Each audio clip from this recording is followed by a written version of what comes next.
Hey guys, I am here with Kris Hansel. He right now is the top fundraiser in Kansas City and of course was the top fundraiser last year. So Kris, it's so awesome to be with you here today for our first Legacy live stream. This is where we kind of just get to talk to some people who are fundraising in creative ways so that we can borrow their tips and tricks and ideas and bring more kids clean water. So we're super excited to have Kris here today. I love your hat. That's a superhero hat, one of the Team World Vision fundraising incentives. So Kris, more often than not, is wearing that hat. So it's pretty cool to see that. But I'm super excited about having Kris here. We're in the Chicago office. We're in the warehouse at Team World Vision in Chicago. And yeah, Kris, I just kind of wanted to hear from you some like best practices or your ideas or what you think about setting goals and like just different stuff. So what do you have to teach us about fundraising, man? Awesome. I know as far as goals go, last year I had a lot of reservations with my goal. I set a small goal, the all-star level, and I thought that was like this crazy high goal. There was no way I was going to hit it, but I did, and it just I want to encourage you all to dream big with your goals, because when you set small goals like I did last year, I found that I was having to hit that reset button every time when I get that goal, and it took me like a week to hit that. And then you had to remind your donors that, hey, I'm still fundraising, you know. And then so I'd raise it up a little bit and I'd hit that goal. Well, then I had to hit the reset button again and remind them, hey, no, we're still doing this, you know.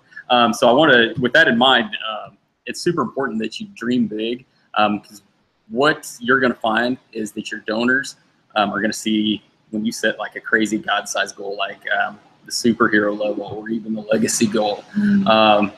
Your donors are going to see that, and they're going to be in awe of that goal that you've set, and they're going to meet you. I promise you, they're going to help you get to that goal, and you're going to be totally amazed at the way that God meets you and provides, and it just lays it on the hearts of your donors to help you meet that fundraising goal. So definitely dream big, guys. It's how much did you raise last year?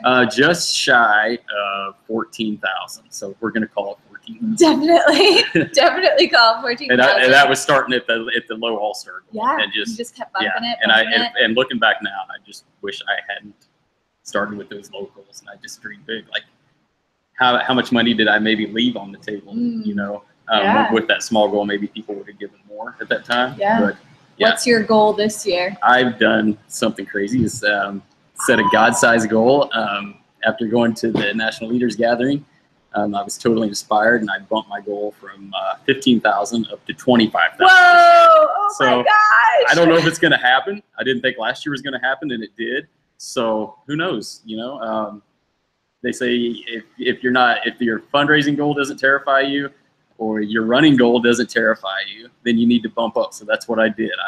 I'm pretty scared about the 25,000. I don't know if I can get it or not, but I'm going to go for it. I'm going to give it my best shot. So, that's so awesome. What have been sort of some fun ideas that you've been using lately or in your past season that you have loved or that you have found successful? Last year we did a jerry can challenge. As you all know, most of you probably heard about the 6K that we do. And the reason we do a 6K is because that's the average distance that people without clean water walk for their water that's usually dirty, contaminated water. So what I did is I took a jerry can and I filled it up. It holds about 40 pounds to put 5 gallons in a big jerry can. And these are jerry cans back here on the shelf, if you could see them back there. So you fill them up, and then what we did is that we sold, I walked around town with it, and I picked like the hottest days of the year to do it by accident. It was like super hot. But what I did is I put it out there on Facebook. Look, I'm going to walk 6K every day until I've sold every cup of water out of here. So we sold cups of water out of my jerry can for $10 a cup. And in like a day and a half, I had every cup of water out of there, raised $800 in just that short amount of time. People saw me out there struggling on those hot days, and it made it real for them when they saw somebody struggling, and then they realized that, wow, people are doing this every day of their lives. So it was just powerful how people came forward, and just $800 in a day and a half's work for that. I mean, was awesome. That creative idea is like so fantastic because it's a reason for you to have this conversation with people about what you're doing. That's so awesome. Yeah, I mean, people just see you walking. Yeah, They're driving down the road. doing? Yeah, what is this guy doing? It's 105 degrees out. Why are you carrying a jerry can? Yeah. Well, then you tell them the story, what you're doing. And people were writing out, you know, I had a lady pull over and wrote me a $100 check right there on the spot. Wow. So yeah, it's definitely, wow. and it was literally like 2 days I was out there. So do you think that you'll do that again this year? I think so. Why not? If it Why works so not? good, why wouldn't I? Yeah. You know? So. Do you think you'll sell your cups for $10, or do you think you'll up it, knowing Maybe how we hot go for that $20. day was? Yeah. Yeah, that's awesome. Yeah. That's cool. So yeah, I'll definitely be doing that this year again. Also, just recently, last weekend, where I live, we had a concert. Brings in a lot of people into our little town, and I was fortunate enough to land a donor for water that provided the water, a business, and the ice, and also I found another donor that gave me like a big stock tank to hold everything. Cool. So we put a tent up, and we sold water with 100% of the proceeds going to World Vision, and in like one night's work, we raised $650. So like bottled water like this. Yes, bottled water. You sold like this at a concert, like a vendor. That's so cool. Yep. Wow. $2 a bottle. Wow. And, and then people finals. Heard about Team World Vision. Exactly. Yeah. Were you like, hey, yeah, we got to, I had some sponsorships laid out on the table. They raised a lot of interest. Gave me a perfect opportunity to talk about my trip last November when I went on the Vision trip to Ethiopia and Kenya, and to talk about our sponsored child too. And so, yeah, it was just a beautiful thing. It's a great talking point, get people to come up to your tent and then to share the mission of Team World Vision too. So we're in summer months. Lots of that stuff's going on, maybe in your community too. It's an awesome opportunity for you guys to check into that. And, you know, you'll be surprised how many businesses out there would maybe step forward and maybe provide the water for you to sell. So, yeah, definitely check it out. Talk to the people in the know at these committees or on these festivals that are going around in your communities and make it happen. Also, another thing that we did last year, many of you already know that we adopted our daughter Marley from Ethiopia. We included Marley in a lot of videos on Facebook last year.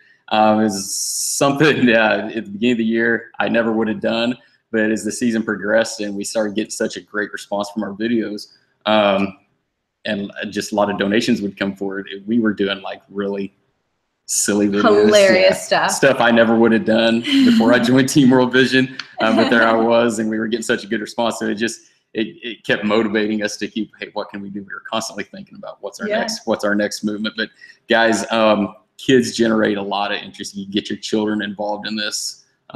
People love to see kids involved in a mission like this. And man, they open their hearts more readily, you know. And you have a really cute daughter, so that helps too. So Kris mentioned he went to Ethiopia with Team World Vision last year and saw the work. So what's like one of the memories that you took away, or some of the faces or things that you still remember as you're running or walking for clean water and as you're fundraising? Like what are some of your takeaways from the trip? The most powerful day was when we got to do the water walk. Probably the hardest day on the trip. When you see the water source and you see the people that the people become a lot more real to you. There were so many faces. There was one child that still, the image haunts me to this day, and it's a good thing. I don't ever want to forget it, but when you see the little 1-year-old baby with her eyes matted shut, and you know, it's because, that's something that's stuck with me to this day. I think about it a lot. Those kind of memories are what really pull me through. You know, maybe, you know, hot outside, 100 degrees or something, and you're really struggling on a group run, or on a run, on your long run, and then you think about that child, and all of a sudden, what you're enduring for an hour out there is nothing compared to what that child has already endured in her life, and she's only 1 year old. You know, so there's definitely. Those are the faces that I remember, but I also remember the faces of the children that now have clean water. The pregnant woman that we met, what was her name? Zenobech. Standing there with her daughter, holding her daughter, and also pregnant with another, and just talking to her and how happy she was, how much she loved World Vision, how much she appreciates your guys' efforts for everything that you're doing, because she knows that her children and the one that she's carrying is no longer going to know the plight of dirty water and the sickness that comes with it. So yeah, I remember the sickness, but also I remember those smiling faces and the rejoicing and celebrating that was going on in these communities that had the clean water. So that also motivates me too, on those hot runs. That's awesome. Kris, thank you so much for giving us some awesome insight into what you saw in Africa and some great ideas to copy. I know that I'm going to be doing some of those as well. And guys, go out there. If you made it to the end of this video, you have some awesome ideas to start with now. So you can do this. Remember why we're taking on these long, hot runs. It's for clean water, and so that people, like how Kris saw, don't have to be sick or walk for water anymore. So thanks for sharing your knowledge with us, and we're so grateful for you. Love you guys. Love you guys. You're awesome.